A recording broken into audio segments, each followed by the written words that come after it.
కృష్ణం కమలపత్రాక్షం పుణ్యశ్రవణకీర్తనం వాసుదేవం జగద్యోనిం నౌమి నారాయణం హరిం.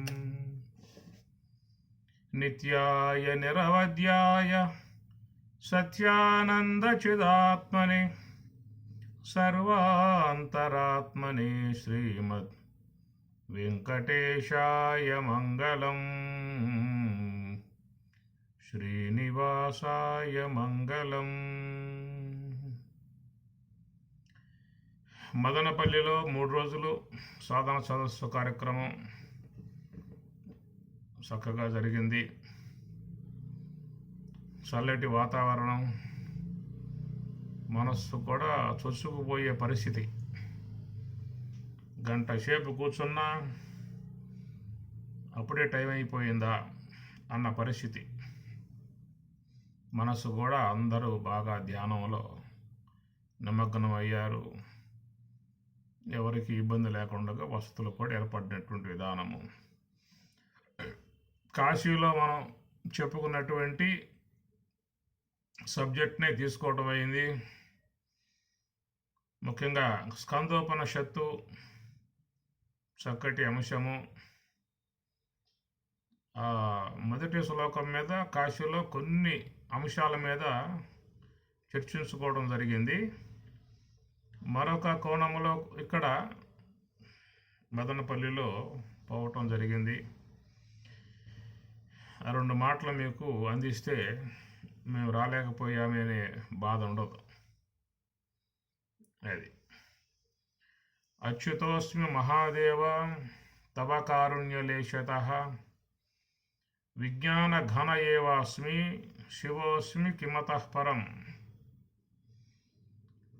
కాశీలో ప్రధానంగా నడిచినటువంటి సబ్జెక్టులో అంతఃకరణ జృంభణం అనే దాని మీద చాలా అంశాలు చెప్పుకోవడం జరిగింది. అంతఃకరణములో 4 భాగాలు ఉన్నాయని చెప్పని, 4 ముఖములు కలిగి ఉన్నటువంటి మనోబ్రహ్మ.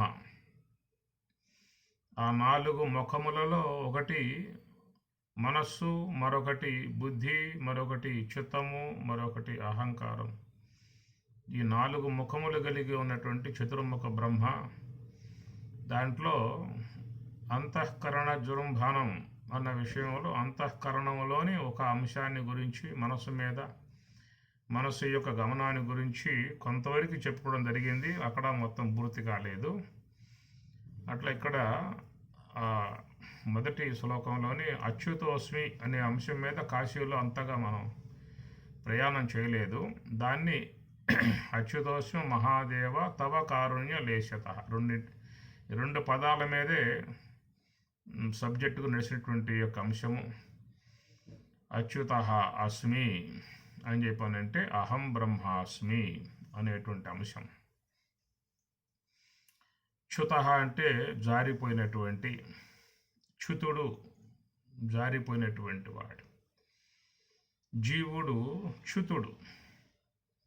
బ్రహ్మము అనేటువంటిది అది అచ్యుతః. నాస్తి చ్యుతం స్ఖలనం స్వపదాత్తు ఇది అచ్యుతః. స్వపదాత్ స్వపదము నుండి నాస్తి చ్యుతం జారకుండా ఉండే విధానాన్ని అచ్యుతః అని. అచ్యుతః అనేటువంటిది మనకు భగవద్గీతలో చాలా సందర్భాలలో వ్యాస భగవానుల వారు కృష్ణ పరమాత్మకు వాడుతూ ఉంటాడు. అచ్యుతుడు, గుడాకేశ అని అర్జునునికి వాడుతున్నటువంటి అంశము. గుడాకేశ అంటే నిద్రకు ప్రభువుగా ఉన్నవాడు, నిద్రపోతున్నటువంటి వాడు. అచ్యుతుడు అంటే అది కేవలం బ్రహ్మమునందు ఉన్నటువంటి స్థితి. దాన్ని అచ్యుతః అని చెప్పని అంటారు. అచ్యుతః అనేది ఎవరైతే మహర్షులై ఉన్నారో, మహాత్ములై ఉన్నారో, అట్లా స్వరాజ్య ఆశ్రమ స్వాములు లక్ష్మణారులు కానీ, అన్నయ్య తీర్థస్వామి గారు కానీ, మిగతా అందరూ కూడా ధ్యానపరులుగా ఉన్నటువంటి బ్రహ్మవేత్తలందరికీ వర్తించేటువంటి యొక్క అంశం అచ్యుతః అనేటువంటి పదము. స్వరూపమునందే స్థిరముగా ఉన్నటువంటి స్థితి, స్వరూపము నుండి జారకుండగా ఉన్న స్థితి. ఒకసారి బ్రహ్మము యొక్క అనుభవాన్ని పొందినట్లయితే దాన్ని వాళ్ళు పలుమార్లు పలుమార్లు పలుమార్లు అట్లాగే అధ్యయనం చేస్తూ ఉంటారు. మనం ఏ ప్రకారంగా మనస్సుని శ్వాస మీద పెట్టి ధ్యానం చేసే విధానం పలుమార్లు మనకి అలవాటైపోయిన తర్వాత స్వతసిద్ధముగా వచ్చేస్తుందో, బాగా అభ్యాసం అయినటువంటి వారికి ఎక్కడ కూర్చున్నా ఆ మనసు అనేది శ్వాస గమనంలోనే ఉంటుంది. అదే ప్రకారంగా ఒక నామాన్ని జపం చేసే వాళ్ళకు కూడా జపమునందు బాగా పట్టు సారించినటువంటి వారు ఆ మనస్సులో ఒక మంత్రం బాగా దృఢపడ్డప్పుడు వారికి అనాయాసముగానే అనగా ఎలాంటి ఒక ప్రయత్నం లేకుండానే మనస్సు లోపల ఆ మంత్రం మెదులాడుతూ ఉంటుంది. మనకట్లయితే ఆలోచనలు చేయటం అనేది ఒక స్వాభావిక ప్రవృత్తి అయిపోయింది. భోంచేస్తూ ఉన్న ఆలోచన, నుంచున్న ఆలోచన, నడుస్తూ ఉన్న ఆలోచన, కూర్చుని ఉన్న ఆలోచన, ఇట్లాగ ఒక స్వాభావిక ప్రవృత్తి ఏర్పడ్డప్పుడు దాంట్లో అది మనకు తెలియకుండానే నడుస్తూ ఉంటుంది. అట్లా ఆలోచనలు చేసేటువంటి దాని యందు అందరికీ ఒక స్వాభావిక ప్రవృత్తి ఏర్పడింది. అట్లాగా ఒక నామాన్ని జపించేటువంటి నామజపం చేసే వాళ్ళకు కూడా అది అభ్యాసం బాగా ముదిరి స్వాభావికమైనప్పుడు వాళ్ళకి తెలియకుండానే మనస్సులో ఆ మంత్రం అనేటువంటిది ఎప్పుడూ కూడా ఉంటుంది. అదే ప్రకారంగా ధ్యానములో బాగా నిమగ్నమై ఉన్నటువంటి వారు, బాగా దాని అభ్యాసం బాగా ఏర్పడినటువంటి వారు ఎక్కడ వాళ్ళు కూర్చున్నా కానీ, నుంచున్నా కానీ, నడుస్తూ ఉన్నా కానీ ఆ ప్రశాంతతయే వాళ్ళ యందు ఉంటుంది. ఆ గమనిక అనేటువంటిది అట్లాగే ఉంటుంది. అది వాళ్ళకి ఒక స్వాభావికమైనటువంటి ఒక విధానం ఏర్పడుతుంది. అలాగే మరి బ్రహ్మజ్ఞానులు మహాత్ములు ఆ తత్వావలోకనం చేసే విధానం, ప్రతి నిమేషము పరబ్రహ్మంబు వీక్షించి మదిసొక్కి వెలుపల మరచువాడు. ప్రతి నిమేషము అనుక్షణము కూడా ఆ పరబ్రహ్మమునే అవలోకనం చేసే విధానం వచ్చేసిందన్నారు శుక భగవానుల వారికి. అడుగడ్గునకు మాధవాను చింతన సుధా మాధుర్యమున మేను మరసువాడు అని ప్రహ్లాదుడు మాతృగర్భము జొచ్చి మొన్నది మొదలుగా చిన్నతనము నుంచే బాగా ఒక అభ్యాసం ఆ స్వాభావికం వచ్చేసింది కాబట్టి అడుగడుగుకి కూడా ఆయన మనస్సు బ్రహ్మమునందే లీనమైపోయే విధానం. ఇది పలుమార్లు బాగా అభ్యాసం అయినటువంటి వారికి ఆ మనసు అనేది వ్యవహారంలో ఉన్నా కానీ బ్రహ్మమునే దర్శించగలిగేటువంటి విధానం. ఆ విషయాన్ని పరమాత్మ గీతలో బోధిస్తూ విద్యావనే సంపన్నే బ్రాహ్మణే గవిహస్తిని సునిశైవ స్వపాకేశ పండితా సమదర్శన అని తన ఉపాధిలో ఏ స్వరూపం దర్శించాడో అదే దర్శనం బ్రాహ్మణుని యందు, గోవు యందు, శునకమునందు, చండాలుని యందు కూడా సమదర్శన అనే మాట వాడతారు. అంటే బాహ్యంలో కూడా ఆ యొక్క స్థితి అనేటువంటిది ఎట్లాగే వాళ్ళకి నిలబడి ఉండే విధానం. కనుమోషణ కనుదరచన ఘన సత్య సుఖమయాత్మ అని రాముడు చెప్పే మాట సీతారామాంజనేయులు. కనుమోషణ కనుదరచన ఘన సత్య సుఖమయాత్మ అంటాడు. అలాంటి ఆ స్థితి వస్తుంది, అభ్యాస బలం మీద వస్తుంది. మనకున్న అభ్యాసం ఏంటంటే ఆలోచనలు, ఎప్పుడు దీన్ని మనం పట్టించుకోలేదు, ఈ ధ్యాన విషయంలోకి పోలేదు కనుక ఆలోచనలు అభ్యాసం అయిపోయింది కాబట్టి అవి అనుస్యూతముగా జరుగుతూ ఉన్న విధానము. అభ్యాస బలం మీద మహాత్ములకి బ్రాహ్మీ అనుభవం అనేటువంటిది ఆ ప్రకారంగా వాళ్ళకి స్వాభావికం అయిపోవటం కారణంగా వాళ్ళు వ్యవహారంలో ఉన్న, అటు పరమార్థంలో ఉన్న, ప్రవృత్తిలో ఉన్న, నివృత్తిలో ఉన్న వాళ్ళ మనసు ఎప్పుడూ కూడా ఆ బ్రహ్మానందమునందే నిమగ్నమై ఉండేటువంటి విధానము. ఆ స్థితిని అచ్యుత అనే మాటగా చెప్పుకొస్తారు. చ్యుతి కాని స్థితి. ఇది అభ్యాస బలం మీద వస్తుంది. ఇంకా బ్రహ్మవిద్వరయ్య ఆ స్థాయిలకు పోతే ఇక వాళ్ళు లోక స్పృహ ఏముండదు. దాన్ని బాల ఉన్మత్త అనే పదం వాడారు. బాలుడే ప్రకారంగా పాలు తాగి ఆ సుషుప్తిలోనే ఎక్కువగా సమయం గడుపుతూ ఉంటాడు.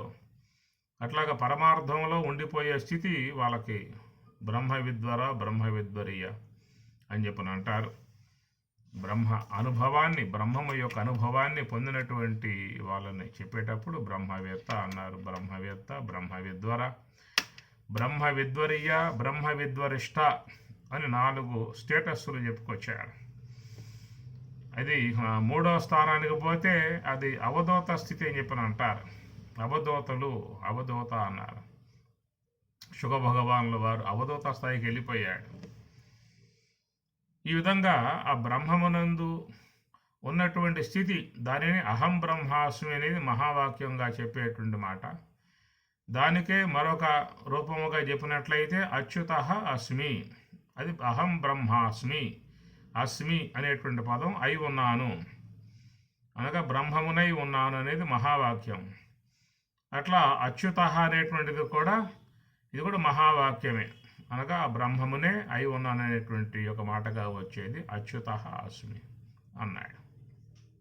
మహాదేవ తవ కారుణ్యలేశతః, ఇలాంటి స్థితి నాకు రావటం గల కారణం ఏంటంటే తవ కారుణ్య, తవ మీ యొక్క కారుణ్య అనుగ్రహం. తవ అనేటువంటి పదము ఇక్కడ స్కందోపనిషత్తులు తీసుకున్నట్లయితే మహాదేవ పరమశివ మీ అనుగ్రహముతో నేను అలాంటి యొక్క అనుభవమును పొందగలిగాను అనేటువంటి మాట వస్తుంది.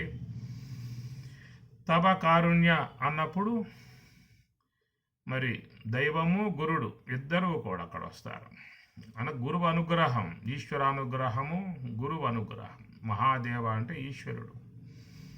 ఈశ్వరానుగ్రహముతో నాకు అలాంటి యొక్క స్థితి ప్రాప్తించిందనేటువంటి మాటగా దాంట్లో వస్తుంది.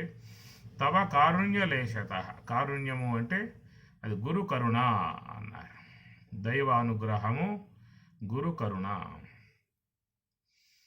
అందువల్ల గురు కరుణ ఉన్నటువంటి విధానములో జిజ్ఞాసువులకు 2 అంశాలు అందుతాయి. ఒకటి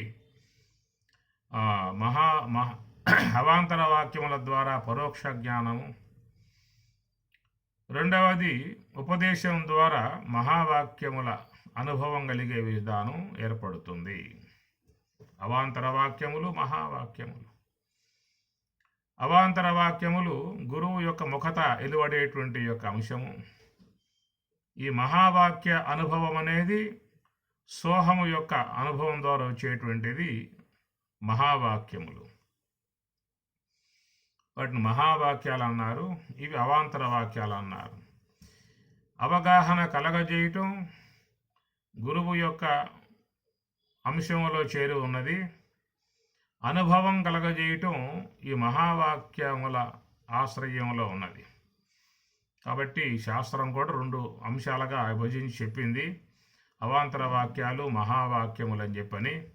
భగవద్గీత, ఉపనిషత్తులు దాదాపుగా అన్నీ కూడా అవాంతర వాక్యాలతో నిండి ఉండేటువంటి యొక్క అంశములు. ఈ మహావాక్యములుగా ఉండేటువంటివి అవి స్వామివారు మనకి చతుస్సోపానములు అనే విషయంగా చెప్పుకొచ్చారు. ఇవి సాధకులకు చతుస్సోపానములు అనేటువంటివి 4 సోపానములు. ఈ 4 ఒకటి సోహం, 2 తత్వమసి, 3వది అహం బ్రహ్మాస్మి, 4వది సర్వం కలివిదం బ్రహ్మ అని. కాబట్టి ప్రకారముగా ఆ సోహము యొక్క సూత్రమునందు నిలకడగా ఉండగలిగేటువంటి యొక్క స్థితి అనేది మనకి ఈశ్వరానుగ్రహము ఉండాలి, గురు అనుగ్రహము ఉండాలి. గురువు కూడా అస్తమస్తక సంయోగం చేసి సాధకునికి మంచి బలాన్ని, మంచి ఉత్సాహాన్ని గురువు ప్రసాదిస్తాడు. లోన ఉన్నటువంటి యొక్క ఈశ్వరుడు అనుగ్రహించి సాధకుడిని తన వైపుకి మరలించుకుంటాడు. ఈ 2 అనుగ్రహాలు కావాలి మనకి. తవ కారుణ్య అనే పదం కాడ అటు దైవానుగ్రహము కావాలి, ఇటు ఈశ్వరానుగ్రహము కావాలి. దైవానుగ్రహం అన్నప్పుడు ఆయన శాస్త్రాన్ని అర్థమయ్యే రీతిలో విపులం చేసి చక్కగా మరి ఆ వాక్యాలని సహేతుకముగా, ప్రామాణికముగా అందించే విధానముగా గురువు చేసి వాస్తవాన్ని బోధించే విధానం చేయాలి. అపమార్గముగా బోధించినట్లయితే సాధకులు మళ్ళా దోవ తప్పి పోయే అవకాశం ఏర్పడుతుంది. అందువల్ల అందించే గురువు కూడా సశాస్త్రీయటువంటి యొక్క మార్గాన్ని అవలంబించాల్సి ఉంటుంది. శాస్త్ర దృష్టము, గురువు వాక్యము, తృతీయం ఆత్మనిశ్చయం అని చెప్పి అన్నారు. ఏ గురువైనప్పటికీ కూడా అనగా ప్రబోధం అందించేటువంటి, ఆధ్యాత్మికాన్ని అందించేటువంటి, తాత్వికాంశాన్ని అందించేటువంటి ఏ ప్రబోధకులైతే ఉన్నారో వారు ఈ 3 అంశములు కలిగి ఉండాలి. శాస్త్ర దృష్టం, గురువాక్యం, తృతీయం ఆత్మనిశ్చయం అనేటువంటి ఈ ప్రకారంగా శాస్త్రాన్ని ఆధారంగా చేసుకుని దాంట్లో ఉన్నటువంటి యొక్క విషయాలను యథాతథంగా వాటిలో ఎలాంటి యొక్క అపమార్గాల్లో పయనింపకుండగా విషయ ప్రతిపాదన చేసే విధానముగా ముందు మొదటి అంకమది.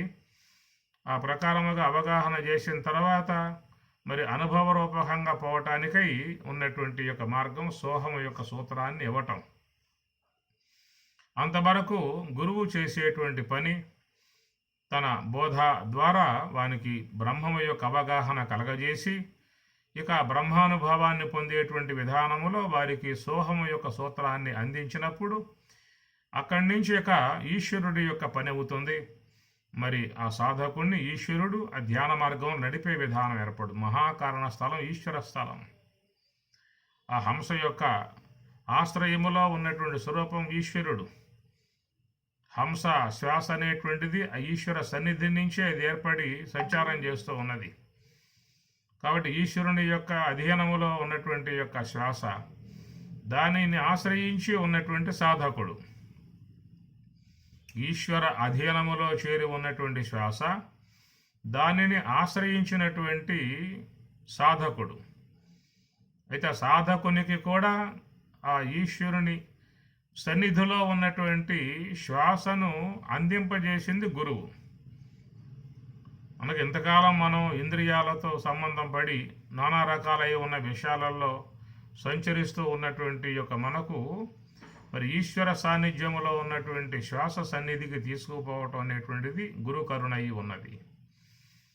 అందుచేత విషయాన్ని ప్రతిపాదన చేసి అర్థమయ్యే రీతిలో ఆ యొక్క తాత్విక అంశములను అందించటం అనేటువంటి యొక్క వరకు గురువు యొక్క అంశమై ఉండగా, ఆ తర్వాత శ్వాసను వానికి అందించి ఆ ఈశ్వరునికి అప్పజెప్పటం గురువు యొక్క విధానం. దాన్ని బ్రహ్మోపదేశము అన్నారు. శ్రవణం ద్వారా అవగాహన కలగజేసిన తర్వాత ఆయన బ్రహ్మోపదేశము చేసి ఆ బ్రహ్మోపదేశము ద్వారా ఆ సాధకుణ్ణి ఈశ్వరునికి అప్పజెప్పటం, ఈశ్వర సన్నిధిలో అతనిని నిలబెట్టడం. కనుక మహాకారణము అనగా శ్వాస యొక్క ఆశ్రయంలో ఉండటము అని చెప్పనంటే ఆ యొక్క ఆ స్థితికి, ఆ బాటకి తీసుకొచ్చినటువంటి అతడు గురువే. కనుక శ్వాస యొక్క ఆశ్రయాన్ని పొందినప్పుడు అక్కడిక ఈశ్వర సన్నిధికి వెళ్ళిపోతాం. మనం ఈశ్వర సాన్నిధ్యంలో చేరిపోతాం.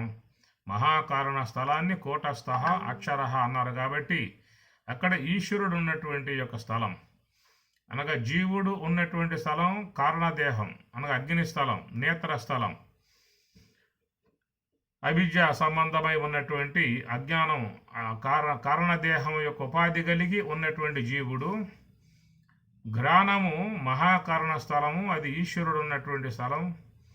అక్కడ ఈశ్వరుడు ఉన్నాడు కాబట్టి శ్వాస గమనం అనేది ఎలాంటి కుంటుపడకుండగా అది నిరంతరముగా సంచారం కలిగి ఉన్నది. అది ఈశ్వర స్థలము, కూటస్థ స్థలము అన్నారు.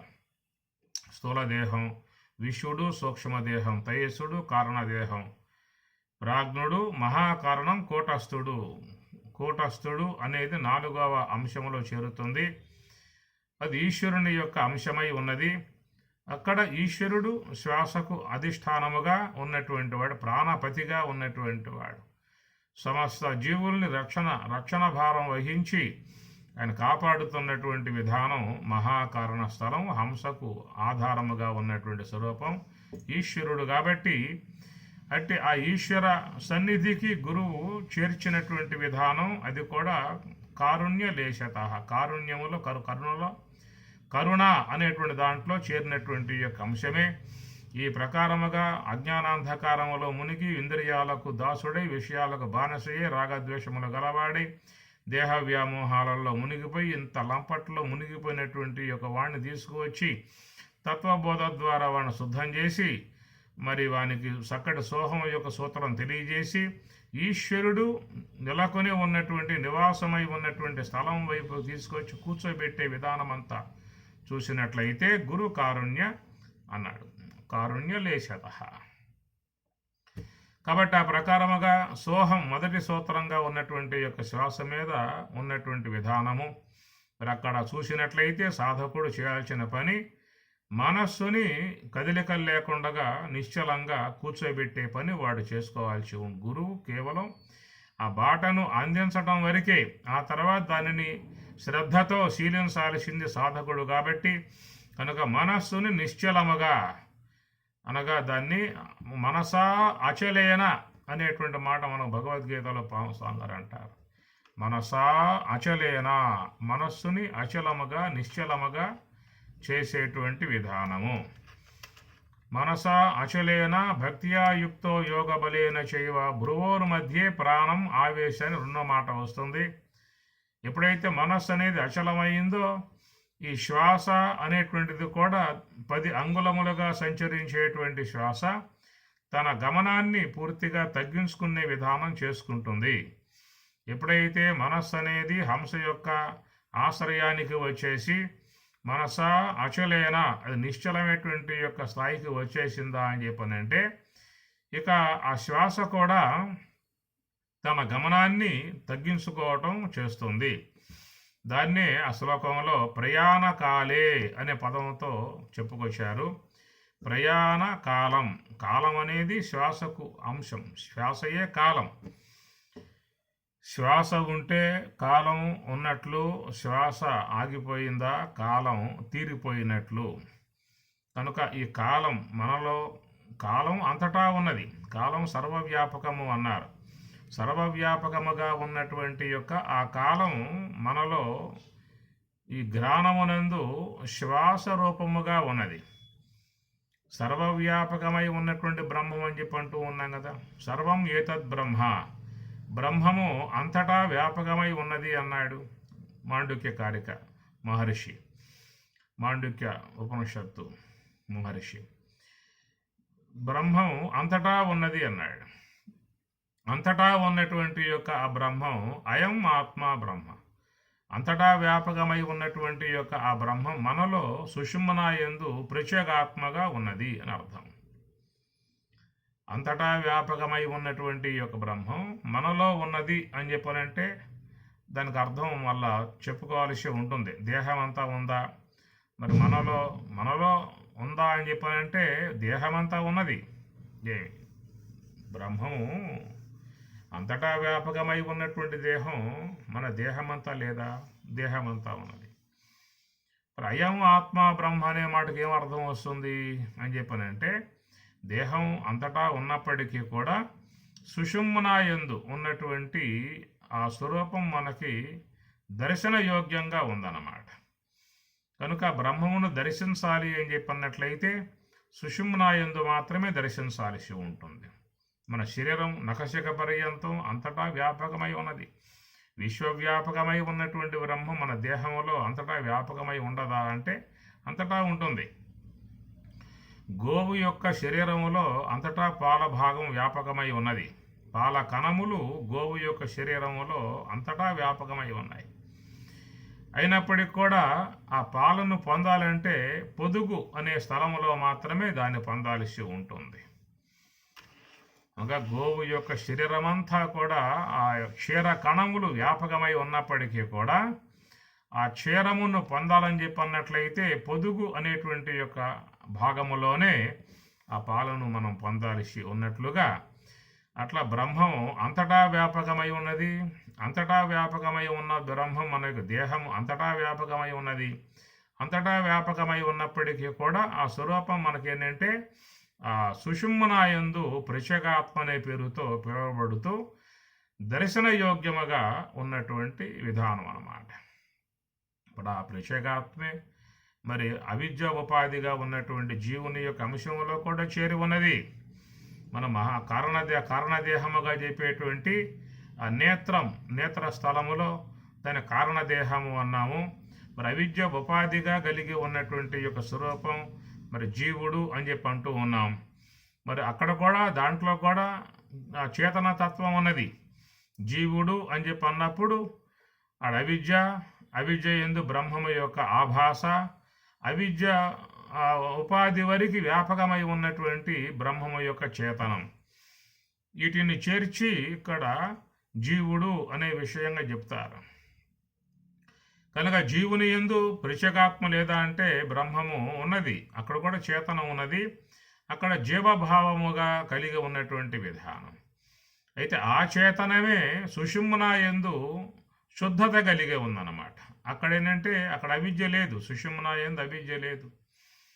అట్టనే మహాకారణ స్థలములో కూడా ఈశ్వరుడు చెప్పినప్పుడు, ఈశ్వరుడు అని చెప్పి అన్నప్పుడు మాయ యందలి బ్రహ్మము యొక్క ఆభాస, మాయ ఎంతవరకైతే ఉన్నదో అంతవరకే ఉన్నటువంటి యొక్క చేతనాన్ని ఈశ్వరుడు అనే మాటగా చెప్పడం జరుగుతుంది. జీవేశ్వరులు అనే మాట చెప్పినప్పుడు ఈశ్వరుని యందు కూడా బ్రహ్మం ఉన్నది, ఈశ్వరుని యందు పరమాత్మ అనే పేరుతో బ్రహ్మం ఉన్నది, జీవుని యందు ప్రత్యేగాత్మ అనే పేరుతో బ్రహ్మం ఉన్నది. అయితే ఎందుకు జీవుడు అని చెప్పి అన్నాము అంటే అవిద్య అనే ఉపాధిని బట్టి. మలినోపాధి అది శుద్ధోపాధి, మలిన ఉపాధి అవిద్య యందలి బ్రహ్మము యొక్క ఆభాస తెలివి అన్నారు. ఎంతవరకైతే అవిద్య ఉన్నదో అంతవరకు ఉన్నటువంటి యొక్క ఆ చేతనానికి మరి జీవుడు అనే పదంగా వాడుతూ ఉన్నారు. కాబట్టి కారణదేహమునందు చేరి ఉన్నటువంటి యొక్క చేతనమును మనం జీవ పరిధిలో చెప్పుకుంటూ ఉన్నాం. అటనే మహాకారణముగా శుద్ధమాయగా చెప్పేటువంటి ఈశ్వర ఉపాధి యొక్క శుద్ధమాయగా చెప్పేటువంటి దాని యందు ఉన్నటువంటి యొక్క చేతనమును పరమాత్మ అని చెప్పి అన్నాం. అది మరి బ్రహ్మము యొక్క ఆభాస యొక్క తెలివి దాన్ని ఆ తెలివిని అనుసరించి అక్కడ ఈశ్వరుడు అనేటువంటి మాట వస్తుంది. కాబట్టి ఈశ్వర ఉపాధి యందు బ్రహ్మము ఉన్నది, జీవ ఉపాధి యందు బ్రహ్మము ఉన్నది. ఇక్కడ ఉన్నటువంటి చేతనాన్ని జీవుడుగా చెప్తూ ఉన్నాం, అక్కడ ఉన్న చేతనాన్ని ఈశ్వరుడుగా చెప్తున్నటువంటి యొక్క అంశము. ఉపాధి రహితమై ఉన్నటువంటి అనగా మాయా అవిద్యలు ఉపాధి రహితమై ఉన్నటువంటి చేతనం సుషుమ్న.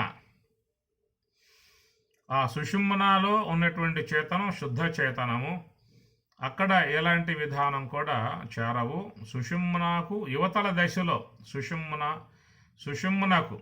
సుషుమ్న మోక్షద్వారము అన్నారు. మోక్షద్వార కవాట పాటన కరి కాశీపురాధీశ్వరి అన్నారు శంకరాచార్యుల వారు. దాని కైవల్య మార్గము అన్నారు, మోక్షద్వారము అన్నారు, బ్రహ్మరంధ్రము అన్నారు, ఇంద్రయోని అని ఈ విధముగా తాత్వికులు పిలుస్తున్నటువంటి యొక్క విధానము. కనుక సుషుమ్నా యందు ఉన్నటువంటి చేతనమును కేవలం శుద్ధ చేతనము అని చెప్పని, సుషుమ్నకు యువతల చేరి ఉన్న విధానంలోనే ఇక్కడ ఈశ్వరుడు జీవుడు రెండు అంశాలుగా ఉన్నాయి. జీవుని యందు చేతనం ఉన్నది, అక్కడ పరమాత్మ అన్నాం. ఈశ్వరుని యందు జీవుని యందు చేతనం ఉన్నది, దాన్ని ప్రత్యేగాత్మ అన్నాం. ఈశ్వరుని యందు చేతనం ఉన్నది, దాన్ని పరమాత్మ అన్నాం. కాబట్టి ఇక్కడ జీవ ఉపాధి అవిద్య ఉపాధిని బట్టేమో ఈ ప్రత్యేగాత్మను జీవుడుగా చెబుతూ ఉన్నాం. అక్కడ మాయ ఉపాధిని బట్టి ఆ చేతనాన్ని ఈశ్వరుడు అని చెప్పి అంటూ ఉన్నాం. కాబట్టి రెండింటి యొక్క సంబంధం లేకుండా అవిద్య మాయల సంబంధం లేకుండా ఉన్నటువంటిది ఏంటంటే ఆ శుద్ధ బ్రహ్మం, అది సుషుమ్నా యందు అన్నారు. కనుక సుషుమ్నా ద్వారములో ప్రవేశించిన విధానమే మోక్షము అని చెప్పి అన్నారు. అందుచేత ఈ ప్రకారముగా మహాకారణ స్థలమునందేమో ఈశ్వరుడు, నేత్రస్థలం అక్కడేమో జీవస్థలము అన్నారు. కాబట్టి కారణదేహముకు జీవుడు సూక్ష్మదేహంతో చేరి స్వప్నలోక అనుభవాన్ని, స్థూలదేహం యొక్క సంబంధం పడి జాగ్రత్త అనుభవాన్ని ఈ విధముగా పొందే విధానముగా ఉన్నటువంటి జీవునికి మరి అతనిని మహాకారణంలో ప్రయాణం చేసే విధానముగా గురువు తన యొక్క ఉపదేశము ద్వారా మోక్ష మార్గం వైపుకు తిప్పిన విధానం. కాబట్టి అక్కడి నుంచి ఒక మనస్సుని హంస యొక్క శ్వాస యొక్క ఆశ్రయంలో ఉంచటము, దాన్ని అచలం అనే మాట వాడారు. మనసా అచలేన. అయితే శ్వాస అనేదేమో కాలము అన్నారు, ప్రయాణ కాలే అనే మాట వాడతారు. కాబట్టి ఇప్పుడు మనం చెప్పుకున్న అంశం ఏంటని చెప్పానంటే బ్రహ్మం సర్వవ్యాపకమై ఉన్నప్పటికీ కూడా అట్టి ఆ బ్రహ్మం సుషుమ్నా యందు శుద్ధ చేతనముగా ప్రాప్తించుటకు యోగ్యముగా ఉన్నటువంటి యొక్క విధానము. అట్లాగా కాలం అనేది అంతటా వ్యాపకమై ఉన్నప్పటికీ కూడా ఆ కాలం మనలో గ్రాణమునందు వాయు సంచార విధానముల అనగా గమన విధానములో ఆ శ్వాస రూపముగా ఉన్నది. ఆ శ్వాసనే కాలము అన్నారు. ఆ శ్వాస ఉంటే వానికి కాలం ఉన్నట్లు. ఆ శ్వాస కాస్త ఆగిపోయిందా అంటే కాలం ఆ పొడతో తీరిపోయినట్లు అని చెప్పని అంటారు. కాబట్టి ఈ శ్వాసనే కాలం అనే మాట వాడుతున్నారు. గీతలో పదం వస్తుంది, అమృతం చైవ మృత్యుశ్చ సదసత్యాహమర్జున అంటాడు. అమృతం చైవ మృత్యుశ్చ, అమృతము మృత్యువు రెండు అంశాలు చెప్పుకొస్తారు. అనగా ఈ శ్వాస గమనములోనే రెండు అంశాలు చేరి ఉన్నాయి. ఒకటి అమృతము, ఒకటేమో మృత్యువు. అమృతం చైవ మృత్యుశ్చ. ఎవరి యొక్క శరీరములో రోజుకి 21,600 సార్లుగా సంచరించేదిగా శ్వాస గమనం జరుగుతూ ఉన్నదో ఆ శ్వాస గమనం జరిగే విధానం కొద్దీ మనలో మరి మృత్యు వైపుకు ప్రయాణం చేస్తూ ఉన్నాం, మరణం వైపుకు ప్రయాణం చేస్తూ ఉన్నాం. కనుక అనుక్షణం మనం మరణిస్తూ ఉన్నాము. ఎన్నెన్ని శ్వాసలు ఖర్చు అయిపోతూ ఉన్నాయో అంతంత ఆయువు మనలో కోల్పోతున్నటువంటి విధానం. కాబట్టి శ్వాస సంచారం జరిగే కొద్దీ ఏమవుతుందని చెప్పనంటే అది మృత్యుముఖం వైపుకు మనం ప్రయాణం చేస్తున్నాం అనేటువంటి అర్థం. అలాగా ఉన్నటువంటి యొక్క శ్వాస ధ్యానములో ఉన్నప్పుడు మనస్సును అచలముగా పెట్టినప్పుడు ఇక ఆ శ్వాస గమనం అనేటువంటిది తగ్గుతుంది. ధ్యానములో ఉన్నవాళ్ళు ఈ విషయం తెలుసుకోవచ్చు. ఎంతెంత మనస్సు నిశ్చలమవుతూ ఉంటుందో అంతంత శ్వాస అనేటువంటిది ఆగుతుంది. ఇది చాలా ముఖ్యమైనటువంటి యొక్క అంశము. ధ్యానం చేసేటువంటి వారికి మరి ఆ ధ్యానములో మనం ఎంతవరకు ప్రయాణం చేస్తూ ఉన్నాం, ఎంతవరకు లోపలికి ప్రయాణం చేస్తున్నాం అనేటువంటి మాటకి వాళ్ళకు చక్కగా ఇది ఉపకరించేటువంటి యొక్క అంశము. మనసా అచలేన అని స్వామి చెప్పిన మాట. అటనే భ్రువోరు మధ్య ప్రాణం ఆవేశ్య అనే మరొక మాట వాడాడు. అట్లనే ప్రయాణ కాలే అనే మరొక మాట వాడాడు. కాబట్టి కాలం అనేది శ్వాస. ఆ శ్వాసనే మృత్యువు అన్నారు, దాన్నే అమృతము అన్నారు. ఎవరిలో అయితే మనస్సుతో పాటు శ్వాస కూడా పూర్తిగా ఆ సుషుమ్నా యందు బ్రహ్మమునందు విలీనం చెందుతాయో, విలీనం చెందినటువంటి యొక్క అంశాన్ని అమృతం అని చెప్పని అంటారు. నాస్తి మృతం మరణం యస్య సహ అమృతం అని అర్థం. కాబట్టి ఇది ఏంటంటే మనసా అచలేన, ఎంతెంత మనస్సు నిశ్చలమవుతూ ఉంటుందో అంతంత శ్వాస అనేటువంటిది కూడా ఆగిపోవటం జరుగుతుంది. ఎందుకంటే మనస్సుకి శ్వాసకు ఒక అవినాభావ సంబంధం ఉన్నది. అనగా శ్వాస అనేది వాయు రూపము పూర్తిగా. అట్లా మనస్సు అనేది కూడా వాయువు అంశమే. మనస్సులో చేరి ఉన్న అంశము కూడా వాయువు అంశమే. ఎందుకంటే మనస్సు యొక్క పుట్టుకే వాయువు యొక్క అంశముతో పుట్టింది. ఆకాశం యొక్క పరగభాగము వాయువు యొక్క అర్ధాంశముతో చేరటం కారణముగా మనస్సు అనేటువంటిది ఏర్పడింది. కాబట్టి ఆ ఆకాశ పరగభాగము వాయువుతో చేరటం కారణముగా ఏర్పడ్డటువంటి వస్తువు మనస్సు. ఆకాశం యొక్క అంశము అగ్ని యొక్క అంశముతో చేరటం వల్ల ఏర్పడినటువంటిది బుద్ధి. ఆకాశం యొక్క పరగభాగము జలము యొక్క అంశముతో చేరటం వల్ల పుట్టింది చిత్తము. ఆకాశం యొక్క పరగభాగము పృథ్వీ అర్ధాంశముతో చేరటం కారణముగా పుట్టినటువంటి వస్తువు అహంకారం. కాబట్టి ఈ ప్రకారంగా అవన్నీ కూడా ఆయా భూతముల యొక్క సమ్మేళనముల చేత కలిగేటువంటి విధానములు. కాబట్టి పృథివీ అంశముతో ఏర్పడినటువంటిదేమో అహంకారము, జలము యొక్క అంశముతో ఏర్పడినటువంటిదేమో చిత్తము, అగ్ని యొక్క అంశముతో ఏర్పడేటువంటి వస్తువేమో బుద్ధి. అగ్ని ఎట్లా శుద్ధంగా ఉంటుందో బుద్ధి కూడా అట్లా శుద్ధంగా ఉంటుంది. అట్లనే వాయువు యొక్క అంశముతో ఏర్పడేటువంటి వస్తువు మనస్సు.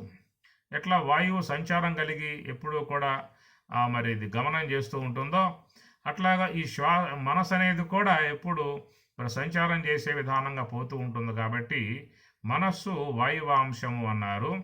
అట్లనే ఈ శ్వాస అనేది పూర్తిగా వాయువాంశము. ఈ రెండింటి యొక్క కలయిక వల్ల, రెండింటి యొక్క సమ్మేళనం వల్ల ఆ రెండు కూడా అది ఒక అద్భుతమైనటువంటి ఒక ప్రక్రియ విధానముగా బ్రహ్మం వైపుకు ప్రయాణం చేసే విధానం ఏర్పడుతుంది.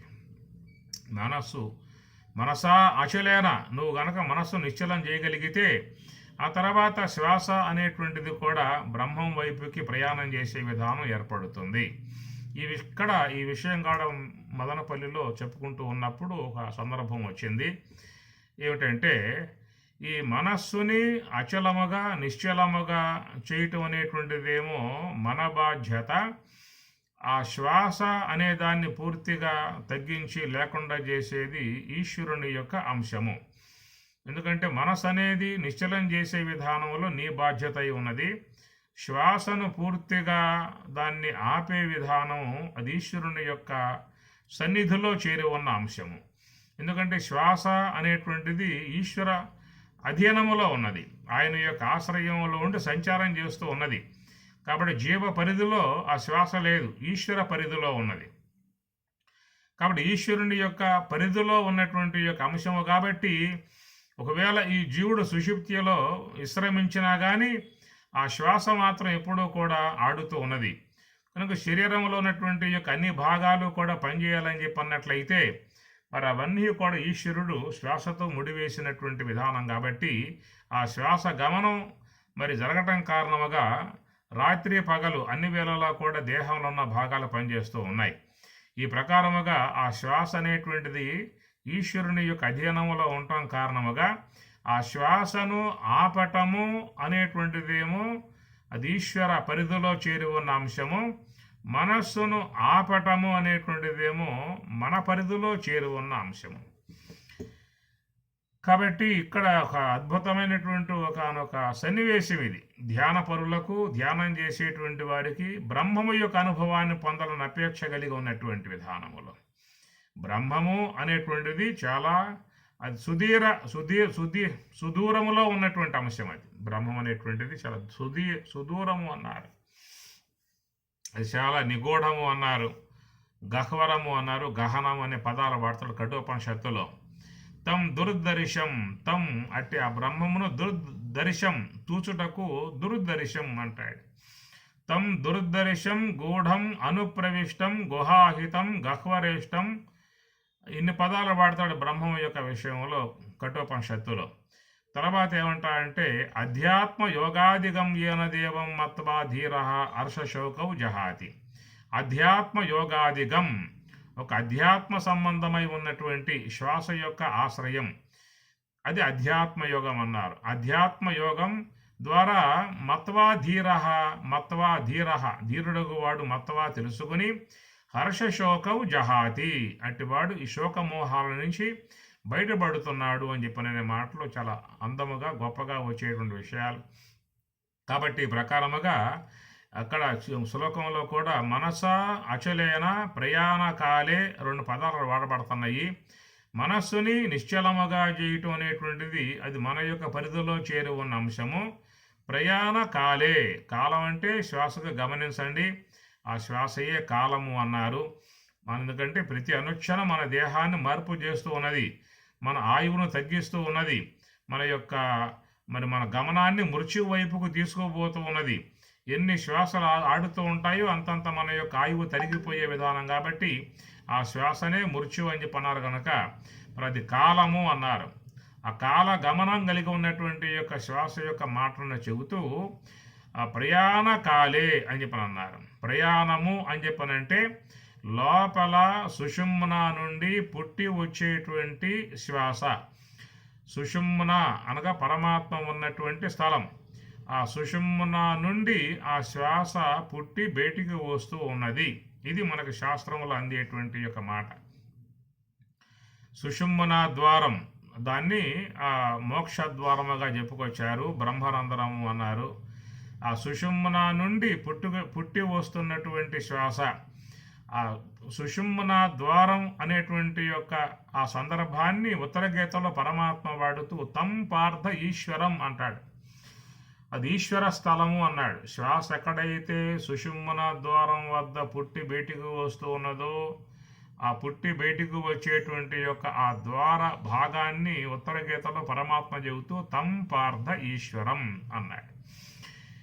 పుటద్వయ వినిర్ముక్త వాయు ఎత్ర విలీయతే తత్ర సంస్థం మనః కృత్వా తం పార్థ ఈశ్వరం తం ధ్యాయేత్ పార్థ ఈశ్వరం అని. పుటద్వయ వినిర్ముక్త నాసాపుటముల నుండి నాసికా ద్వారముల నుండి వినిర్ముక్త విడబడి బయటికి వచ్చేటువంటి యొక్క శ్వాస. ఈ శ్వాస వాయు ఎత్ర విలీయతే, ఈ బయటికి వచ్చిన శ్వాస లోనికి పోయి లోపల ఎక్కడైతే ఆగుతున్నదో ఆగే స్థలములో తత్ర సమస్తం మనఃకృత్వ, ఆ శ్వాస ఆగేటువంటి యొక్క స్థలములో మనసును పెట్టగలిగితే తం పార్థ ఈశ్వరం, అది ఈశ్వర సన్నిధి అని చెప్పిన పరమాత్మ. తం పార్థ ఈశ్వరం, అది ఈశ్వర సన్నిధి అనగా ఆ సుషుమ్న ద్వారం అనేటువంటి అక్కడ ఈశ్వరత్వము చేరి ఉన్న విధానము. కనుక ఆ ఈశ్వరుని నుండే ఈ శ్వాస అనేటువంటిది ఎలువడి బయటికి వస్తూ ఉన్నది. అందువల్ల ఈ ఈశ్వరుని యొక్క చేతిలో ఉన్నటువంటిది ఈ శ్వాస. అందువల్ల పరమాత్మను ఈశ్వరుణ్ణి పశుపతి అని చెప్పి అన్నారు. పశుపతి అంటే పశూనాం జీవానాం అధిపతి పశుపతి, సమస్త జీవులు పశువులుగా పోల్చారు.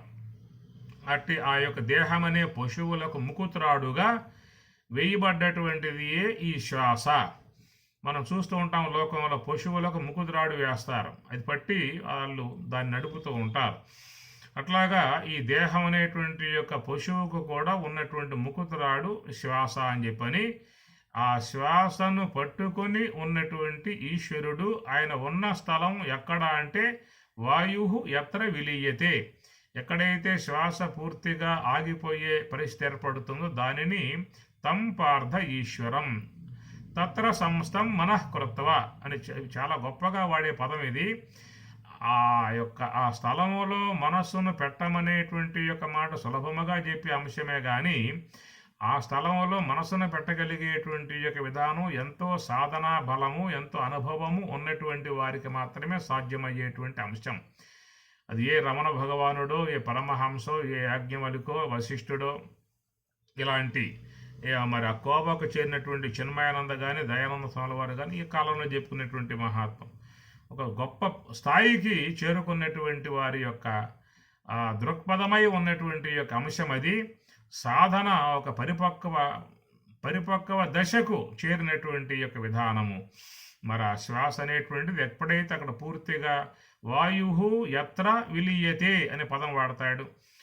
అనగా ఈ పుటద్వయముల నుంచి సంచరించేటువంటి యొక్క శ్వాస వాయు ఎత్ర విలీయతే, ఎక్కడైతే ఆ వాయువు లయం అవుతుందో ఆ లయం అయ్యేటువంటి యొక్క స్థలమే ఈశ్వర స్థలం ఈశ్వర సన్నిధి అని చెప్పని అంటారు.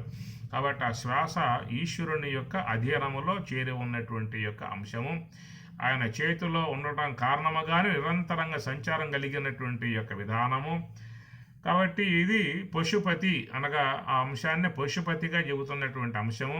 దాన్ని భగవద్గీతలో కూడా పరమాత్మ చెబుతూ ఈశ్వర సర్వభూతానాం హృదయదేశే అర్జున తిష్టతి భ్రామయం సర్వభూతాని యంత్రారూఢాని మాయయ.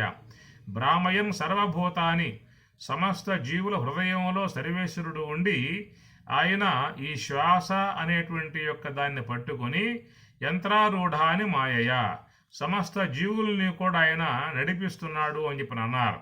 కాబట్టి ఆ శ్వాస అనేది ఉండటం వల్లనే సమస్త జీవుల వ్యవహారం, సమస్త దేహముల యొక్క జీవనం అనేది ఏర్పడుతుంది. కాబట్టి ఈ శ్వాస అనబడేటువంటిది సర్వేశ్వరుని యొక్క సన్నిధి, అది సుషుమ్న ద్వారము అనబడేటువంటి స్థలం. అది ఆ సుషుమ్న ద్వారమును ఎలువడేటువంటి యొక్క ఆ శ్వాస, బయటికి పోయేటువంటి యొక్క శ్వాసనేమో మృత్యువు అని చెప్పని అన్నారు, లోనికి పోయేటువంటి యొక్క శ్వాసనేమో అమృతము అన్నారు. అమృతం చైవ మృత్యుశ్చ అనే మాట వస్తుంది గీతలో. కాబట్టి బయటికి పోయేటువంటి శ్వాస మృత్యు సదృశ్యము, లోనికి పోయేటువంటి యొక్క శ్వాస అమృత తుల్యము అని అర్థం. దానికే చెప్తూ బయటికి పోయేటువంటి యొక్క శ్వాసకేమో హంస అనే పదం వాడారు, లోనికి పోయేటువంటి యొక్క శ్వాసనేమో సోహం అనే పదం వాడారు. కనుక సోహం అనేది చాలా గొప్ప అంశం. అది సహా ప్లస్ అహం, ఆ బ్రహ్మమే నేనై ఉన్నాను అనేటువంటి భావన సోహం అనే అంశం కింద వస్తుంది. కాబట్టి ఇటు బయటికి వచ్చేటువంటి యొక్క భాగం ఒకటి, లోనికి పోయేటువంటి యొక్క భాగం ఒకటి. బయటికి పోయేటువంటి అంశమేమో మన యొక్క ఆయువును తీసుకుపోయి లయింపజేస్తుంది, తోడి బయటికి పోస్తూ ఉన్నది. మనలో ఉన్నటువంటి ఆయువు అంతటినీ కూడా అనుక్షణం తోడి బయటికి పోసే విధానం. అదే బ్రహ్మేంద్ర స్వాముల వారు కూడా ఆయన చెప్పుకొస్తూ కాలు కాళ్ళు లేనివాడు కడవమంతా చేత బట్ నిండు భావి నీళ్ళన్నీ ఒకడే తోడేనని చెప్పిన పదం వాడతాడు ఆయన గారు. నిండు భావి నీళ్ళన్నీ ఒకటే తోడేను అంటే ఏమిటంటే మన దేహంలో ఉన్నటువంటి యొక్క ఆయువు అంతటినీ కూడా మరి తోడి బయటి పోసే విధానముగా ఉన్నది. కాబట్టి బయటికి పోతున్నటువంటి యొక్క శ్వాస ఏమో కాలము, లోనికి పోయేటువంటి యొక్క శ్వాస ఏమో అమృతము. అమృతం చైవ మృత్యుశ్చ సతసత్యాహం అర్జున. సత్తు అసత్తు. సత్ అంటే లోనికి పోయే శ్వాస అమృతం కాబట్టి అది సద్దు వస్తువు, బయటికి పోయేటువంటి యొక్క శ్వాస మృత్యువు కాబట్టి అసత్తు అని చెప్పని అన్నారు. అనగా అనాత్మ సంబంధమై ఉన్నటువంటి యొక్క అంశము అన్నారు. కాబట్టి ప్రకారముగా ప్రయాణ కాలే అనే మాట చూసినట్లయితే ప్రతి ఒక్క వ్యక్తిలో ఉన్నటువంటి యొక్క శ్వాస ప్రతి అనుక్షణము కూడా బయటికి పోతూ మృత్యువుగా ఉండి మన యొక్క ఆయువును తరిగింపజేసే విధానముగా ఉన్నది. ఇది మృత్యువు యొక్క అంశము. అయితే మహాత్ములు ఏం చేశారు అని చెప్పనంటే మనసా అచలేన, మనసు అనేటువంటి దానిని కదలికలు లేకుండా నిశ్చలముగా శ్వాస యందు పెట్టారు. కాబట్టి ఈ శ్వాస యందు పెట్టడం కారణముగా ఈ బయటికి పోయేటువంటి యొక్క హంసగా గమనం కలిగి బయటికి పోయేటువంటి యొక్క శ్వాస నివృత్తి మార్గం వైపుకు తిరిగి అది సోహముగా పరిణమిస్తుంది. ఈ సోహముగా పరిణమించిన విధానములో అది ఇక లోనికి పోయి ఆ బ్రహ్మమునందు లీనమైపోయే పరిస్థితి ఏర్పడుతుంది. కాబట్టి ఆ హంసను అనగా మనస్సుని మనస అచలేన నిశ్చలపరిచినటువంటి విధానములో ఇక ఆ శ్వాస అనేది ఆగిపోవటం జరుగుతుంది. ఇది ధ్యానపరులుగా ఉన్నటువంటి వాళ్ళు అందరూ కూడా అనుభవరూపకంగా చూసుకోవాల్సిన అంశము. అది ఎంతెంత మనస్సు నిశ్చలమవుతుందో అంతంత శ్వాస గమనం కూడా ఆగిపోయే విధానము ధ్యానములో వస్తుంది.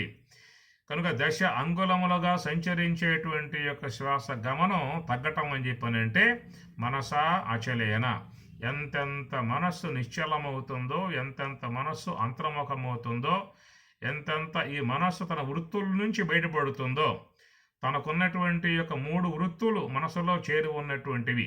ఈ 3 వృత్తులు ఏంటని చెప్పనంటే ఇంద్రియాలతో సంబంధం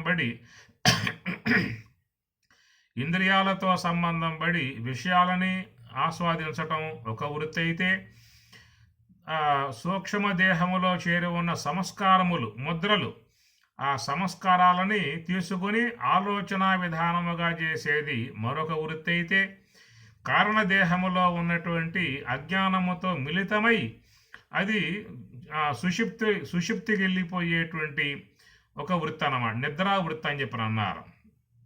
ఒకటి నిద్రా వృత్తి, మరొకటి ఆలోచన వృత్తి, మరొకటి ఇంద్రియాలతో సంబంధం పడి విషయాలని గ్రహించే వృత్తి అన్నమాట. ఇట్లా 3 వృత్తులు కలిగి ఉన్నటువంటి విధానం మనస్సు. కాబట్టి ఆ విధముగా 3 వృత్తులతో ఉన్నప్పుడు ఆ మనస్సుని చంచలము అని చెప్పని అన్నారు. మనసా అచలేన అనే మాట ఏంటంటే దానికి ఏ అయితే 3 వృత్తులు కలిగి ఉన్నాయో, ఇంద్రియాలతో సంబంధం పడి విషయాలని ఆస్వాదించే విధానం, వాసనలతో సంబంధం పడి ఆలోచనలు చేసే విధానం, అజ్ఞానంతో సంబంధం పడి నిద్రలోకి ఉపక్రమించే విధానం. ముఖ్యంగా ధ్యానం చేసేటువంటి వాళ్లకు ఇవే ఎక్కువగా బాధించేవిగా ఉన్నాయి.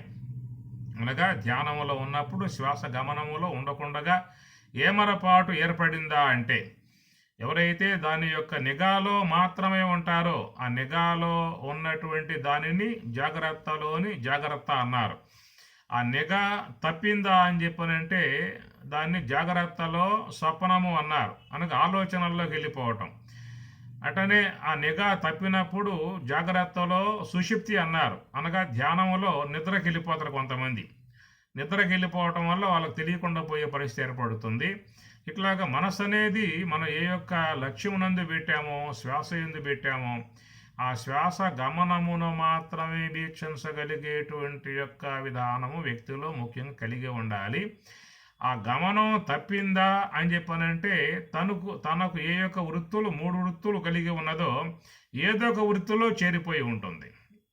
అనగా ఇంద్రియాలతో సంబంధం పడి విషయాలను ఆస్వాదించటము, లేదా వాసనలతో సంబంధం పడి ఆలోచనలు చేసే విధానముగా ఉండటము, లేదా అజ్ఞానముతో సంబంధం పడి నిద్ర వృత్తికి వెళ్ళిపోయే విధానము. ఈ 3 కూడా మీకు ధ్యానములో ఉన్నటువంటి వారు వీటి వల్ల ఇబ్బంది పడుతున్నటువంటి పరిస్థితి. ఎవరైతే కేవలం మనస అచలేన ఆ శ్వాస గమనములో మాత్రమే పెట్టగలిగితే వారి మనస్సుకి ఈ 3 కూడా అంటే విధానం లేదు. చాలా సూక్ష్మముగా సున్నితముగా ఉన్న అంశం ఇది. దీన్నే కత్తి మీద సాము అని చెప్పి అన్నారు. బుద్ధ్యా సూక్ష్మయా సూక్ష్మదర్శిభిః అని కఠోపనిషత్తు బోధిస్తూ ఉన్నది. బుద్ధ్యా సూక్ష్మయా సూక్ష్మదర్శిభిః. ఎవరి యొక్క బుద్ధి అయితే బహు విధానముగా సూక్ష్మం కాగలుగుతుందో, సూక్ష్మం కావటం అని చెప్పనంటే ఈ 3 వృత్తులతో అనుసంధానము లేకుండా ఉండగలిగేటువంటి యొక్క విధానము కలిగి ఉండటమే బుద్ధ్యా సూక్ష్మయా సూక్ష్మ దర్శిభిః అనేటువంటి మాట. చాలా సున్నితముగా ఉండేటువంటి యొక్క అంశము. సాధకులు చాలా జాగ్రత్తగా ఉండాల్సినటువంటి యొక్క అంశము. ఏ మరపాటు ఏ కొంచెం వహించినా కానీ అది జాగ్రత్తలో స్వప్నమవుతుంది, జాగ్రత్తలో సుషిప్తి అవుతుంది. ఇది కైవల్య నవనీతం అనే పుస్తకంలో మహానుభావుడు చెప్పుకొస్తాడు ఈ అంశాలని. కైవల్య నవనీతం అనే పుస్తకంలో జాగ్రత్తలో స్వప్నము, జాగ్రత్తలో సుషుప్తి, జాగ్రత్తలో తురియము అని కూడా చెప్పుకొచ్చాడు. జాగ్రత్త అంటే మనం ఏ యొక్క దాని యందు నిఘా పెట్టడం అనే అంశం పెట్టుకున్నామో ఆ నిఘాలో అనగా ఆ యొక్క గురుసూటిలో లేదా ఆ యొక్క శ్వాస యొక్క గమనములో దాంతో మాత్రమే ఉండగలిగే విధానం కలిగి ఉండటము జాగ్రత్తలోని జాగ్రత్త. ఏమాత్రం ఏమరపాటు కలిగిందా అని చెప్పనంటే ఎమ్మటే మనసు అనేది ఆలోచనలతో సంబంధం పడిపోతుంది కాబట్టి అది జాగ్రత్తలో స్వప్నమవుతుంది. ఒకవేళ అజ్ఞానంతో మిళితమయ్యిందా అని చెప్పనంటే అది అజ్ఞాన సంబంధముగా నిద్ర అనే దానికి ఉపక్రమిస్తుంది కాబట్టి అది జాగ్రత్తలో సుషుప్తి అన్నారు. 4వది జాగ్రత్తలో తురియము అన్నారు. జాగ్రత్తలో తురియం అని చెప్పనంటే జాగ్రత్త కలిగి ఉన్నటువంటి వాళ్ళకి మాత్రమే జాగ్రత్తలో తురియం వస్తుంది. జాగ్రత్తలోని జాగ్రత్త అని చెప్పనంటే ఏ యొక్క గురుసూటి స్వామి అందించాడో, ఏ యొక్క సాధనాంశాన్ని గురువు బోధించాడో దేని యందు మాత్రమే ఉండమని చెప్పని చెప్పుకొచ్చాడో ఆ సూటిలో ఆ శ్వాస యందు మాత్రమే ఉన్నటువంటి విధానం జాగ్రత్తలోని జాగ్రత్త అవుతుంది. కాబట్టి ఆ జాగ్రత్తలో జాగ్రత్తగా ఉండగలిగితే వాళ్లకు ఆ శ్వాస మనస్సు 2 పూర్తిగా ఆగిపోయిన అనుభవం ఏర్పడ్డప్పుడు అది జాగ్రత్తలో తురియము అంటారు. తురియము అంటే 4వ అంశము యోగ సమాధి అంటారు. అది యోగ సమాధి. ఈ మాట మీకు భగవద్గీతలో అడుగుతాడు అర్జునుడు. సమాధిస్తస్య కేశవ స్థితదీహి ప్రభాసేత కిం ఆసీత వ్రజేత కిం స్థితః ప్రజ్ఞస్య కా భాష సమాధిస్తస్య కేశవ. అయా కేశవ కృష్ణ, సమాధిస్తస్య సమాధి అందున్నటువంటి వాని యొక్క విధానం ఏమిటి, వాని పరిస్థితి ఏమిటి, అతని యొక్క అనుభవం ఏమిటి, అతను ఎలాంటి యొక్క స్థితిలో ఉన్నాడు అన్నటువంటి విధానముగా 2వ అధ్యాయంలో అర్జునుడు సమాధి యొక్క సంబంధమై ఉన్నటువంటి అంశాన్ని గురించి ప్రస్తావించినప్పుడు ఇక 2వ అధ్యాయం చివరిదాకా కూడా అదే అంశం సాగుతుంది. అది మీరు భగవద్గీతలో చూసుకోండి 2వ అధ్యాయంలో. కాబట్టి ఇక్కడ మనం చెప్పుకునేటువంటి యొక్క అంశం ఏంటంటే గమనించండి వీటిని. జాగ్రత్తలో స్వప్నము, జాగ్రత్తలో సుషుప్తి, జాగ్రత్తలో తురియము అన్న అంశానికి ఏం చెప్పుకున్నాము అంటే స్వామివారు చెప్పినటువంటి గురువు చెప్పినటువంటి ఏ యొక్క సూటిని అందించాడో, సోహము యొక్క సూత్రాన్ని అందించాడో, హంస యొక్క సూత్రాన్ని అందించాడో దాని యందు తప్ప మరొక ఏ సమెత్తు కూడా పక్కకు పోకుండా ఉండగలిగేటువంటి ఒక పరిస్థితిని సంపాదించుకోగలిగితే దానిని జాగ్రత్త అవుతుంది. ఏమాత్రం కొంచెం ఏమరపాటును పొందావు అంటే అది జాగ్రత్తలో సపనమన్నా అవుతుంది, ఆలోచనలు జాగ్రత్తలో సుషుప్తన్న అవుతుంది, నిద్రపోవటము అన్నమాట. ఈ రెండింటితో అనుసంధానం లేకుండా, రెండింటితో స్పర్శ లేకుండా, రెండింటితో ఇలాంటి టచ్ లేకుండా చాలా సూక్ష్మముగా చాలా జాగ్రత్తగా ప్రయాణం చేయాల్సినటువంటి యొక్క విధానం సాధకులు ఈ విషయం గమనించుకోవాల్సి ఉంటుంది. అందువల్ల ఆ విధముగా ఆ నిఘాలో మాత్రమే ఉండగలిగితే, జాగ్రత్తగా ఉండగలిగితే వాళ్ళకి మనసా అచలేనా. ఎప్పుడు మనసు అనేది అచలమయ్యిందో ప్రయాణకాలే భ్రువోరు మధ్యే ప్రాణం ఆవేశ అంటాడు. అప్పుడు ఆ శ్వాస మనసు రెండు కూడా భ్రువోరు మధ్యే ప్రాణం ఆవేశ, ఆ భృగుటి మధ్యంలోకి ప్రవేశించినప్పుడు అక్కడ ఆ సుషుమ్నాయందు సహా తం పరం పురుషం ఉపయేతి, సహా అట్టివాడు పరం పురుషం ఉపయేతి, ఆ పరమ పురుషుణ్ణి అతడు పొందుతున్నటువంటి విధానము అని చెప్పనేటువంటి యొక్క మాట. కాబట్టి ఈ ప్రకారముగా మనసు అనే దానిని నిశ్చలముగా శ్వాసతో అనుసంధానం చేసేటువంటి ప్రయత్నం, అది మన యొక్క పక్షములో చేరి ఉన్నటువంటి అంశం. చెప్పాం కదా, ప్రయాణకాలే, కాలం అంటే శ్వాస. ఈ కాలం ఈశ్వర సన్నిధిలో ఉన్నది, ఈశ్వరుని చేతిలో ఉన్నది. మనస్సును ఆపావు అంటే శ్వాస కూడా ఆగిపోతుంది. ఇది ఒక అద్భుతమైనటువంటి యొక్క ప్రక్రియ అన్నమాట. ఈ రెండు కూడా ఆగటాన్నే యోగ సమాధి అంటారు. అయితే ఈ రెండు ఆగటం అనేది మన జీవితంలో ఉన్నది. మనస్సు ఆగటము ఉన్నది, శ్వాస ఆగటము ఉన్నది, రెండు మనకున్నాయి. ఎట్లా ఉన్నాయి అని చెప్పనంటే, మనస్సు అనేది ఆగిన అంశాన్ని సుషుప్తి అవస్థ అంటారు. మనస్సు పూర్తిగా పనిచేయకుండా ఆగటాన్నే సుషుప్తి అంటారు. మనస్సు ఏమాత్రం పనిచేస్తూ ఉన్నా దాన్ని స్వప్నావస్థ అంటారు. లేదా ఆ మనస్సు ఇంద్రియాలతో సంబంధం పడి విషయాలని ఆస్వాదించే విధానంగా ఉంటే జాగ్రత్త అవస్థ అంటారు. గమనించాల్సిన అంశాలు ఈ మూడు కూడా. ఇంద్రియాలతో సంబంధం పడి మనస్సు విషయాలని ఆస్వాదించేదిగా ఉంటే జాగ్రత్త అవస్థ అంటారు. మనస్సు ఇంద్రియ సంబంధం కాకుండా సూక్ష్మదేహములో చేరి ఉన్న సంస్కారములతో సంబంధం పడి ఆలోచన విధానముగా చేరి ఉన్న అంశాన్ని స్వప్నావస్థ అంటారు. అట్టి ఆ మనస్సు వాసనలతో ఇంద్రియాలతో సంబంధం లేకుండా అజ్ఞానముతో సంబంధం పడ్డట్లయితే దాన్ని సుషుప్తి అవస్థ అంటారు. కనుక ఈ ప్రకారంగా రోజువారీగా మనసు ఈ విధంగా సంబంధాలు పెంపొందింప చేసుకుంటున్నటువంటి విధానం అన్నమాట. కాబట్టి ఈ ప్రకారంగా ఆ మనసు అనేది ఆ అజ్ఞానములో కారణదేహం అన్నారు, తమస్సు అన్నారు, మూలా విద్య అన్నారు, అపరా ప్రకృతి అని చెప్పి అన్నారు, కారణదేహం అన్నారు. దాంట్లో మునకేస్తుంది. దాంట్లో మునక వెయ్యటమే మనకి గాఢ నిద్ర, సుషుప్తి అవస్థ, నిద్రా అవస్థ అనే మాట వాడుతూ ఉన్నాం. అందుచేత మనస్సు ఆగటము అనే అంశము మనకు జీవితములో ఉన్నది ఒక పక్షం. రెండవది శ్వాస ఆగటము అనేది కూడా మన జీవితంలో ఉన్నటువంటి మరొక పక్షం. అయితే మనస్సు అనేది రోజువారీగా నిద్రా సమయంలో ఆగే విధానం, కానీ శ్వాస మాత్రం ఆ విధంగా కాదు, ఒక్కసారే ఆగుతుంది. ఆ ఒక్కసారి ఆగిన అంశాన్ని మరణావస్థ అని పేరు పెట్టాం. కనుక శ్వాస ఆగిన అంశాన్నేమో మరణావస్థ అన్నాం, మనస్సు ఆగిన అంశాన్నేమో సుషుప్తి అవస్థ అన్నాం. ఈ రెండు కూడా ప్రతి ఒక్క ప్రాణికి, ప్రతి ఒక్క మనిషికి ఉన్నాయి. మనస్సు ఆగిన అంశం సుషుప్తి ఉన్నది, శ్వాస ఆగిన అంశం మరణము ఉన్నది.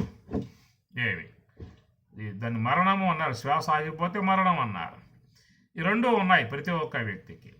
కానీ ఇక్కడ చెప్పే విషయం ఏంటంటే, మనసా అచలేన భ్రువోర్ మధ్యే ప్రాణం ఆవేశ.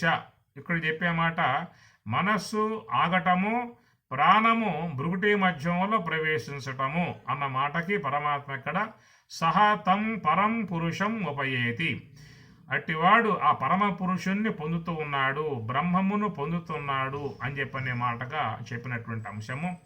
అనగా మనస్సు ఈ శ్వాస రెండు పూర్తిగా సుషుమ్నాయందు ప్రవేశించినప్పుడు దాన్ని తురీయము అన్నారు, బ్రహ్మములో లీనమవటాన్ని తురీయ అతీతము అన్నారు.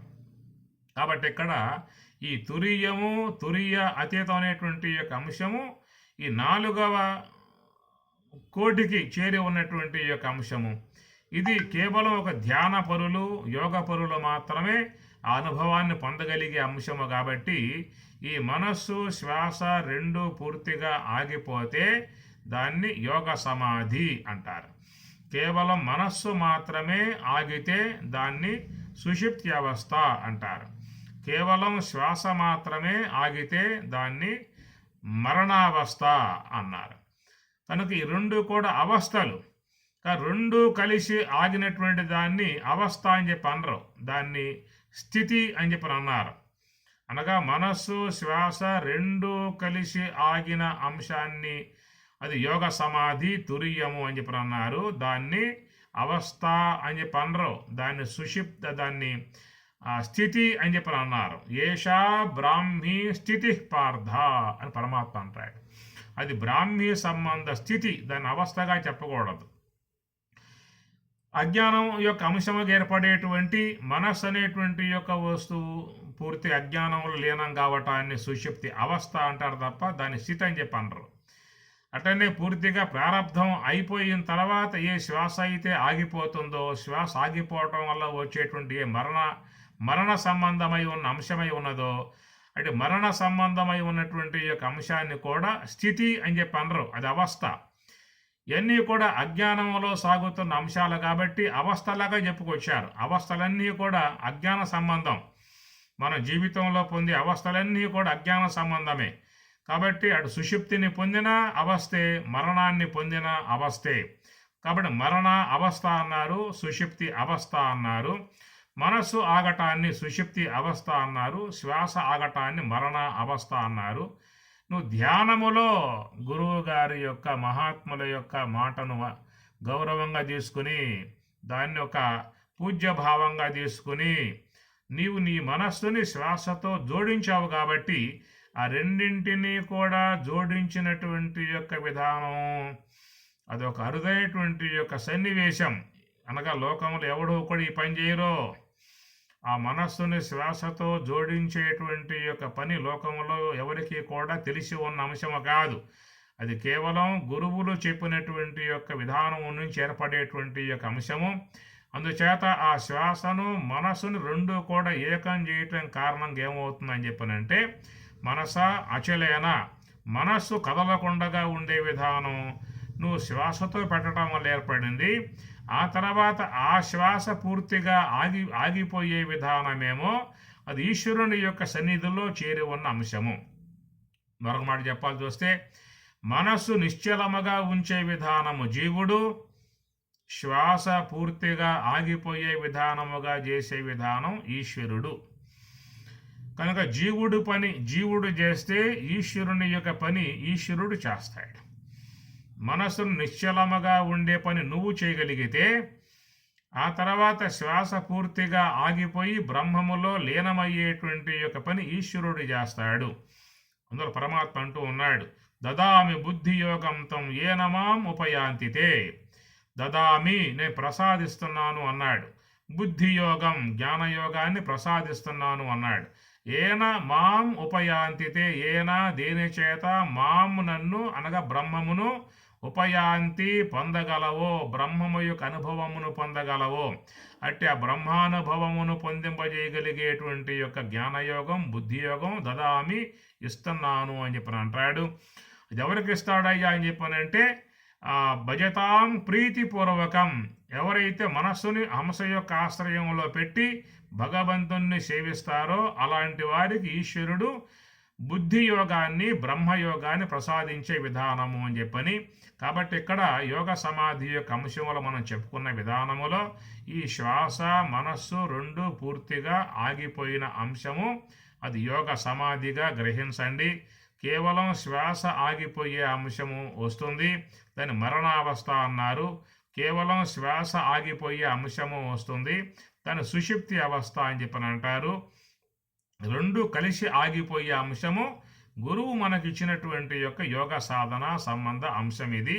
అది బ్రహ్మము యొక్క ప్రాప్తికి మార్గమై ఉన్న విధానం గనుక ఆ ప్రకారముగా ఉన్నటువంటి సాధకుడు మరి సోహం, తత్వమసి, అహం బ్రహ్మాస్మి, సర్వం కలివిదం బ్రహ్మ అనేటువంటి యొక్క 4 మహావాక్యముల యొక్క అనుభవాన్ని పొందగలిగే విధానముగా గురువు ద్వారా ప్రసాదింపబడ్డటువంటి యొక్క అంశము కాబట్టి దాన్ని తవ కారుణ్య లేశత, అది ఈశ్వరుని యొక్క అనుగ్రహముతో ప్రాప్తించిన అంశము కాబట్టి, గురువు యొక్క అనుగ్రహముతో ప్రాప్తించిన అంశము కాబట్టి, ఈ ప్రకారము గురువు ఈశ్వరుడు ఇద్దరూ కూడా అనుగ్రహముతో ప్రాప్తించేటువంటి యొక్క అంశం యోగ సమాధి గనుక దాన్ని తవ కారుణ్య లేశత అని గురువు ఈశ్వరుడు ఇద్దరి యొక్క అనుగ్రహముతో ప్రాప్తింపబడేటువంటి యొక్క విధానము అనే మాటగా స్కందదేవుల వారు అచ్యుత అస్మి, ఆ విధముగా నేను ఆ అచ్యుత అనగా బ్రహ్మము యొక్క స్వరూప విధానాన్ని నేను పొందగలిగాననేటువంటి మాటగా ఉన్నటువంటి అంశము.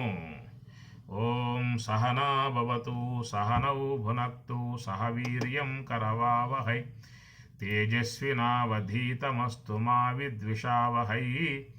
ఓం శాంతి శాంతి శాంతి. హరి ఓం తత్సతు. శ్రీ గురుభ్యో నమః. హరి ఓం.